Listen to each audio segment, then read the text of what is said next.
You know what I'm saying? How was she gonna get over her ex in order to let a good man in? You know? So this book, just read it. Like, if you haven't read it, and if you have read it, like, y'all comment down below, like, your opinions, because I want to know. If ain't nobody never tell you, girl, you gorgeous, don't fuck around and make me buy you all sorts of shit. Body banging like a 911 Porsche whip. I wouldn't mind if you want to keep. Hey y'all, welcome and welcome back to my channel. I am Jemiah Monet. That is Jamaica without the C. Monet, like the artist. That is me. What's up? What's goody, my bad babies? How y'all doing? So I'm back in my car, so you guys know what that means. I am doing a book review. So as I told y'all in the last video, we were going to be reviewing Love Always this time, and let me tell y'all, I literally cried. Like, cried because of this book. Like, I literally cried. So the main characters of this book is Emmanuel Holloway and Tiava Johnson, and a lot of people may not like this one because it's a lot slower than the rest of them. Like, Tiava took a very long time to, like, get her man, basically. So I know a few of y'all may not like this one, but it's honestly, like, once you get into it, once you get past that part, this book is amazing. Like, it is really, really good. Like, really good. So it started off by them, you know, really just get along. They always knew each other. Like, I know you heard these names before if you read the previous books, Emmanuel and Tiava. So they've been through both books. They were in the beginning in Amelia, Dear Amelia, and they were in Truly Yours as well, or Sincerely Yours. My bad. It was Sincerely Yours. So they were mentioned before in the previous books.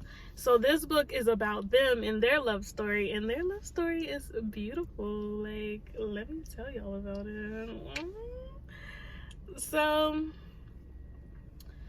the trauma in this book was, you know, her mom constantly was just like, she just was going through it, like, abuse wise, like, mentally. She was receiving mental abuse from her mother. Out of all people, her mother, the person that birthed her. But if you read the book, you know her story. You know that her mother never wanted her. As soon as she was born, she was given to her father, and her father was in another relationship as well. She has a brother, like, really close in age. I think they either, like, months apart or a year apart from the woman that his father actually loved. Her mom was just a fling. Her mom knew that, and she gave her baby away to the father because she never wanted the baby. She never wanted Tiava. But certain circumstances happened, and Tiava's father died. As soon as her father died, because she was living with her father, that means she was living in a household with her brother and the other woman that her father, I guess, either had an affair with. I'm not too sure on that part. Like, either they wasn't together or he had an affair with Tiava's mom, whatever. But she was living with her father, so that means she was living with the other woman. As soon as her father died, the other woman dropped her off to her mama's house with none of the stuff that her daddy gave her. She only had a little bit of clothes in her backpack, and no memories of her daddy, no pictures of her childhood, of her upbringing, none of that. She just really had the clothes basically on her back, and was dropped off to a woman that never wanted her. But instead of, you know, her mother giving her away again and putting her through the foster system, she just gave the child a really shitty upbringing. Like, she basically let Tiava know that, you know, I never wanted you, but I'm taking you in because, you know, I may have never wanted you, but I loved you, I guess, and I'm gonna take care of you, but I'm gonna mentally abuse you every day. And I believe there was some physical abuse there, because she, like, in the book, she touches on physical abuse just a little, like it's a light touch. Like, she don't really go in detail about the physical abuse, but she goes in about the mental abuse, and it's ridiculous. Excuse me. So Tiava just, I guess she figured that's the way she would want to be loved, I guess, because she found herself in other mentally abusing relationships where she was being mentally abused by the males that she chose to go out with. And mind you, Emmanuel has always been there. Not like been there, but they always been friends, because Tiava lived on their street, or she lived a few blocks away. But she is Amelia's best friend. So she was always in the picture. They always knew of Tiava. And Emmanuel, from the book, he loved her from the very beginning. It seems like he always liked her. So that's Tiava's trauma. Emmanuel's trauma is just the burden that he had to take over. You know, he was in charge of his brother's upbringing. He is the oldest Holloway son. So when his father was overly working to take care of all of them, for one, and then constantly on the lookout for their mother, because he was just blindly in love. Like, he wanted his woman. The father just wanted his lady back. And Emmanuel had to pick up the slack of being the father to his younger siblings, because his father just couldn't be that man at that time. His father eventually got together, and he is, as y'all are reading throughout the book, he is an amazing guy. But as young children, he just had to grow up too soon. You know, he didn't get a chance to be a child. He was always being a father, I guess, being a role model for his younger siblings. Because of his mother addiction and being the eldest brother, you know, he was always putting himself last. He was constantly worrying about his father, constantly worrying about his brothers. He was just really taking over that dominant male role in all their lives. Now this book is freaky. Like, Tiava and Emmanuel, from the very beginning to the very end, they're always having sex. Like, they're always having sex. So if you want a good book, like a good explicit book with some scenes to have your imagination going, this one is it. The rest of them, there was rarely a sex scene in the rest of the books. Like, I think it was either towards the end. Yeah, I think it was always towards the end. And you only got one scene. In this book, you get multiple scenes. There's one in the beginning, about 2-3 in the middle, and then one at the end. Because, like, when it all started at, was it Amelia and Israel wedding? I think so. It's all started back at the wedding, if I'm not mistaken. I could be wrong, but I didn't put this in my notes. But I think it all started back in the wedding, where the book actually, like, really picks up about their relationship, because that's when they started this sex fling. That's why it's so many sex scenes. They started this, like, friends with benefits type of thing. And Emmanuel always flew back and forth from LA to Seattle. That's where the setting is in this book, LA and Seattle. He kept going back and forth because Tiava, as we all know, if y'all read the previous book, Tiava lives in LA. Like, everyone else lives in Seattle, but Tiava, she lives in LA. She still stays probably somewhere near their old home, because, you know, that's where her family was. And yeah, I'm trying not to give too much of the book away, but I really enjoyed this book. My next note says, oh, okay. So in like one part of this story, I think it's towards the middle of the story. I don't think it's in the beginning, but at one point in this story, I was crying my eyes out because her half brother, like, he comes and search for his sister. You know, he wants to know his sister. He doesn't like the fact that basically his mom was keeping him away from her and stuff like that. He didn't like the fact that, you know, he was living with this girl for over a decade, and then all of a sudden she's gone, and he doesn't really know why she's gone. His mom made up some weird story on why she was gone, so he just knew at one point, you know, he had a sister, and the next he didn't. So, well, I mean, he still does, but he didn't have her in the same household as him anymore.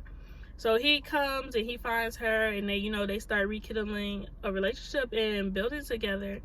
And then all of a sudden, you know, his mother gives a box of things from her past, from her and Tiava's past, including a tape of a message of Tiava's dad. So there was a message from Tiava's dad that he made for her, like a tape that he made for her. And she was just complaining that she like at that point in her life, she didn't even recognize or remember what his voice sounded like of her dead father.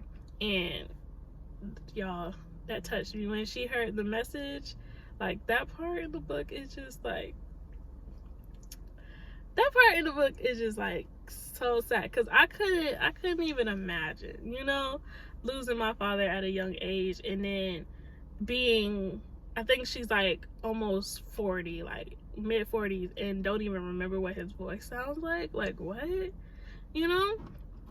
And she was a daddy's girl because her mom never wanted her, like I said. And y'all will see at the end of this book, I think towards the end of this book, her mom pops up, and yeah, just, I guess mama ain't gonna change. That's all I gotta say about mama. And you know, this book really touches on mental abuse.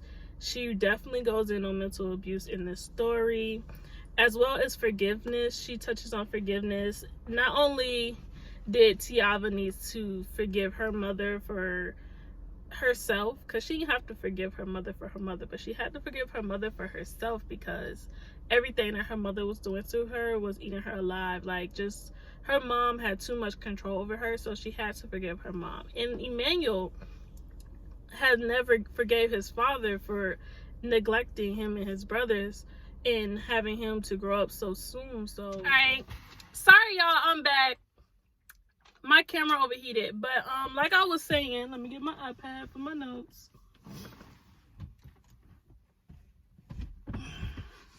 Like I was saying, Emmanuel had to forgive his father as well. So forgiveness is big in this story.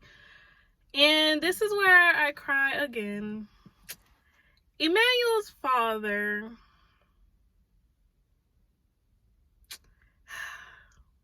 the father of the Holloway boys, he pops up throughout these stories as well, but he decides to apologize to Emmanuel. And when I say this apology was everything in this book, like, her creativeness in this book is unbeatable, y'all. Like, her creativeness is amazing.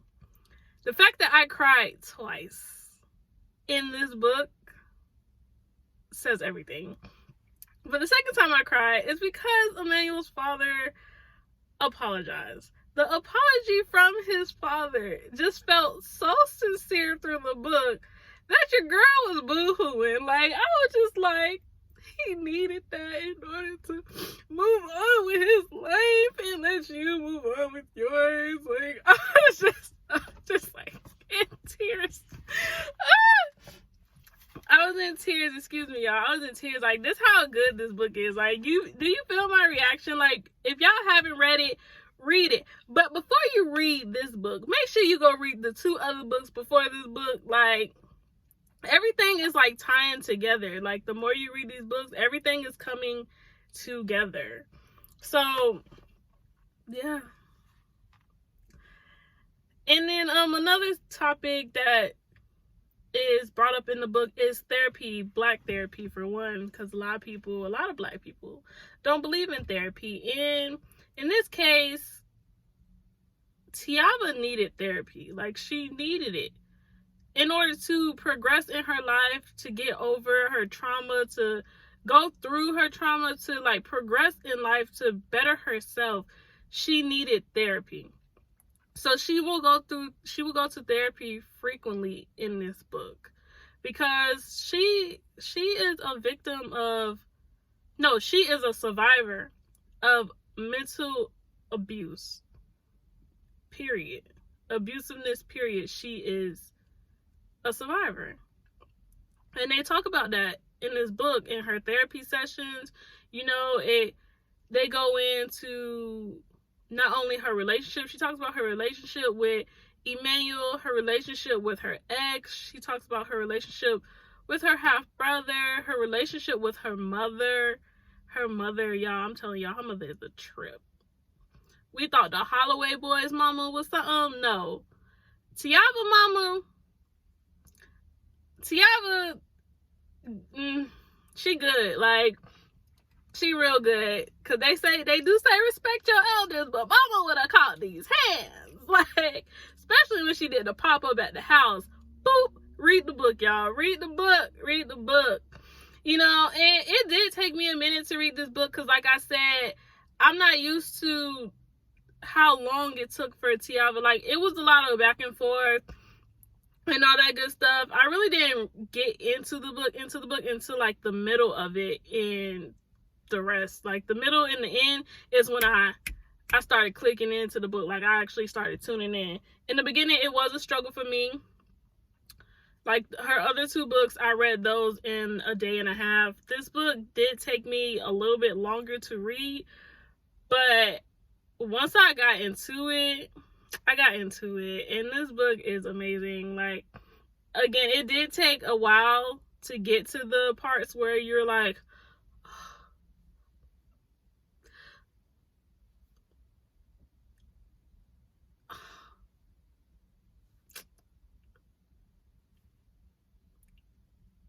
you know what I'm saying? Like, those emotions,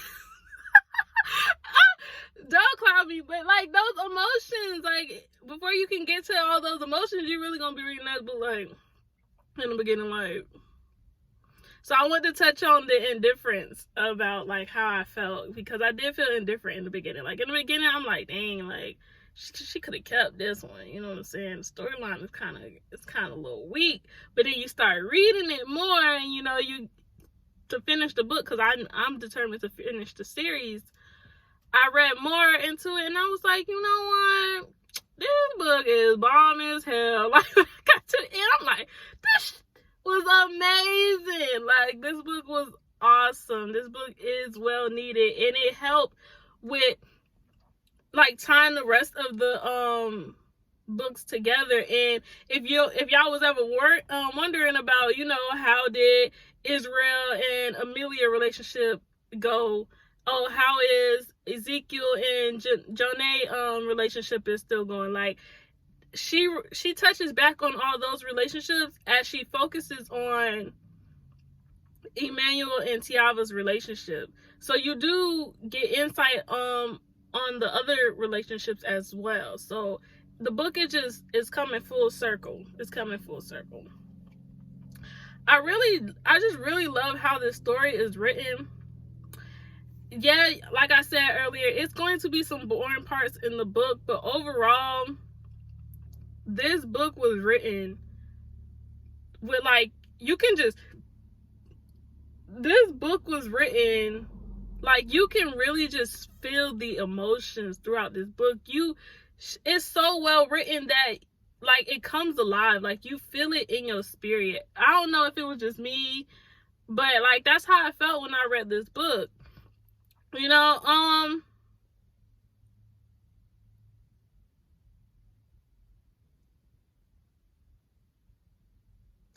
like, although there was some boring parts, there was still part of me that just kept lingering on, that just kept, you know, because I will give up on a book. Like, if it's just too boring. Like, it's to the point where, like, now I just really can't keep up and you lost my interest, I will quit a book. And, you know, I didn't quit this book. And it was because of the way it was written. It was because, like, I wanted to know, how was Tiava going to get through this situation? You know what I'm saying? How was she going to get over her ex in order to let a good man in? You know?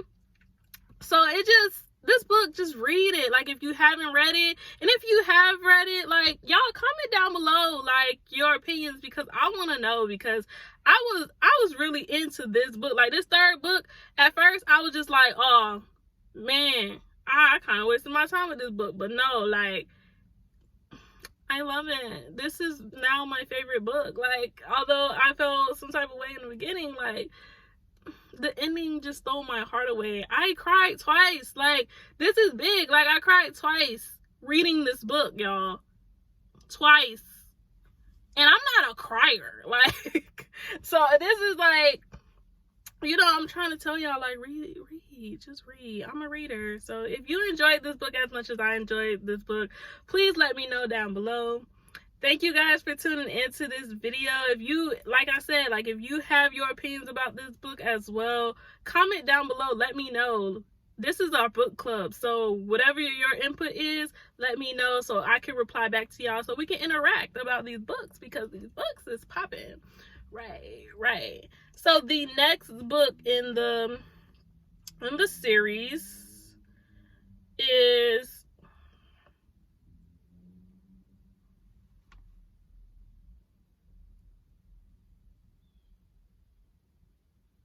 Truly Yours. This is the last book in the series of Love in Seattle. So the next book that we will be reviewing is Truly Yours. So read up, guys. Read up, okay? Because we will be talking about it. And thank you for joining Monet's book club, because I am an avid reader and you are too, clearly. And this is, again, I don't know if I mentioned it in the beginning. I probably didn't. But if you watch my 2 previous book club videos, then you know that Monique, what's her name? Monique. Let me get to it.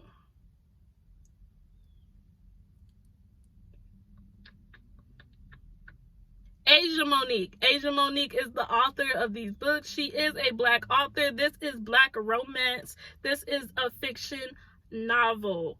All right. So again, if you want more Black author books and stuff like that, keep tuning in to my book club reviews, my book reviews, and you will continue to get more.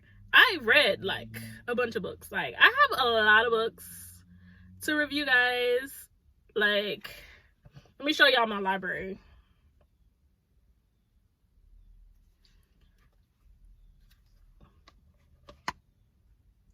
We gotta go over all these books, and I'm only just starting with the Love in Seattle series. And I actually finished the series, but I'm gonna play like I didn't. But I'm gonna cut this out. But I'm just gonna finish off with the Love in Seattle series. Next up is your boy Ishmael and his lady lover. So thank you for tuning in. Don't forget to like, comment, and subscribe, and keep coming back for more videos. My goodies.